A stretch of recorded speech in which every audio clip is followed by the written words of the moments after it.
ভাৰত বিজ্ঞানখন উপলক্ষে আমি নৱম শ্ৰেণীৰ ছাত্ৰসকলে ক্লভে ক্লিনাৰ শিক্ষক এটা আইডিয়া ছাবমিট কৰিবলৈ ওলাইছোঁ। মকৰা জালৰ সমস্যাটোৰ লগত আমি সকলোৱে পৰিচিত।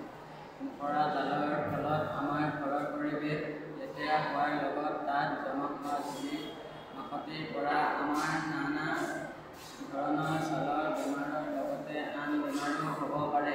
গতিকে এই মকৰা জালসমূহ আঁতৰাই ৰখাটো অতি জৰুৰী। এই উদ্দেশ্য আমি ঘৰতে পাব পৰা কিছু সামগ্ৰীৰে এটা মকৰা জাল পৰিষ্কাৰ কৰা সঁজুলি নিৰ্মাণ কৰি উলিয়াইছোঁ। এই কামৰ বাবে আমাক এটা ডাঙৰ প্লাষ্টিকৰ বটল, এডাল মাৰি, এখন কেঁচি, এটা টেপ আৰু অলপ ৰছীৰ দৰকাৰ। বটলটোৰ তলি অংশৰ পৰা অলপ ওপৰতে ভাঙি তাত কেঁচিৰ সহায়ত মুখৰ ফাললৈ নমাকৈ চিৰিচিৰিকৈ কাটি বটলৰ মুখত মাৰিডাল